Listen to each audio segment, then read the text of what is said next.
दोस्तों सोचो, अगर इलेक्शन में सारे ऐसे कैंडिडेट खड़े हो जाते हैं जो आपको बिल्कुल भी पसंद नहीं है, तो आप क्या करोगे? किसे आप अपना वोट दोगे या फिर वोट करने ही नहीं जाओगे? लेकिन वोट करना तो बहुत ही ज़्यादा ज़रूरी है।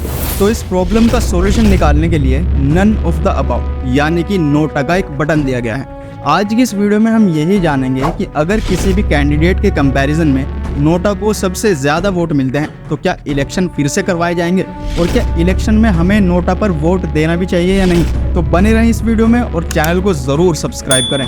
2019 के जनरल इलेक्शन में 1.04% वोटर्स ऐसे थे जिन्होंने नोटा को वोट दिया था, यानी कि लगभग 1.5 करोड़ लोगों ने नोटा को वोट दिया था।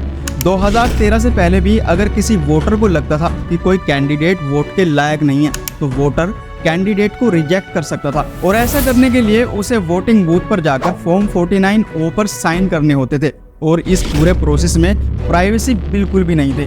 तो फिर इसी वजह से सुप्रीम कोर्ट ने ये ऑर्डर दिया कि हर मशीन में नोटा बटन लगाया जाएगा, ताकि वोटर चाहे तो हर एक कैंडिडेट को रिजेक्ट कर सके, और वो भी बिल्कुल गोपनीय तरीके से।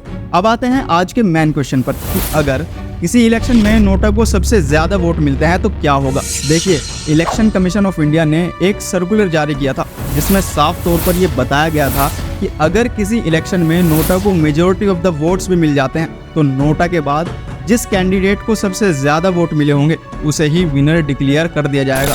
मतलब ये कि अगर किसी इलेक्शन में सिर्फ 2 कैंडिडेट्स हैं और नोटा को 100 में से 90 वोट्स मिल जाते हैं, और एक कैंडिडेट को 6 वोट मिल जाते हैं और दूसरे को 4 वोट मिलते हैं, तो जिस कैंडिडेट को 6 वोट मिले हैं उसे विनर डिक्लेयर कर दिया जाएगा। मतलब आपके हाथ में पावर तो दे दी गई है पर उस पावर में कोई पावर नहीं है। इसीलिए बहुत सारे एक्सपर्ट नोटा को एक टूथलेस टाइगर कहते हैं। इस सिस्टम में अब चेंज करने की बहुत ज़्यादा ज़रूरत है। रिसेंटली सुप्रीम कोर्ट ने इलेक्शन कमीशन ऑफ इंडिया को एक नोटिस जारी करके ये पूछा है कि अगर नोटा को सबसे ज़्यादा वोट मिलते हैं तो क्या उस इलेक्शन को रद्द कर दिया जाएगा।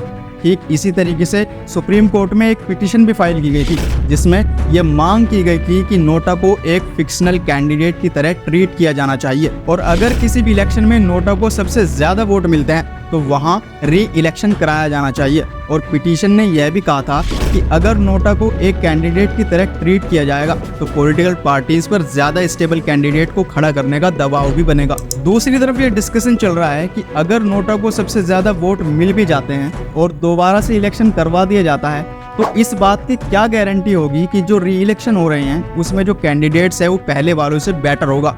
और अगर ऐसा नहीं होता है तो इस बार भी नोटा को ही सबसे ज्यादा वोट मिल जाएंगे, तो हम कितनी बार तक ये री इलेक्शन करवाते रहेंगे। अब यहाँ एक सवाल जन्म लेता है और वो ये है कि क्या आपको नोटा पर वोट देना चाहिए। देखिए, अभी तक हमने जो डिस्कशन किया है उसका रिजल्ट यही निकलता है कि नोटा में अभी के लिए कोई पावर नहीं है और ना ही फाइनल रिजल्ट पर उसका कोई असर पड़ता है। आपको हर 5 साल में एक बार वोट देने का मौका मिलता है, तो क्यों नोटा का बटन दबाकर उसे वेस्ट किया जाए। सुप्रीम कोर्ट ने नोटा का ऑप्शन इसलिए दिया था कि सारी पॉलिटिकल पार्टीज बेहतर और क्लियर कैंडिडेट्स को खड़ा करें, पर जब तक नोटा का फाइनल रिजल्ट पर कोई इम्पैक्ट नहीं पड़ता तो क्यों अपना वोट बर्बाद करें। हालांकि आपकी ओपिनियन इसके उलट भी हो सकती है, लेकिन बेहतर यही होगा कि आप सभी पार्टीज और उनके कैंडिडेट्स को 1 to 1 कंपेयर करें और अपने दोस्तों या रिश्तेदारों से भी डिस्कस करें, और जो कैंडिडेट आपको सबसे बेहतर लगे उसको वोट जरूर दें, क्योंकि नोटा का फाइनल रिजल्ट पर कोई असर नहीं पड़ता। नोटा एक सोचा समझा डिसीजन होना चाहिए, ना कि सिर्फ एक ट्रेंड की वजह से बस आप नोटा का बटन दबाकर घर वापस आ जाएं।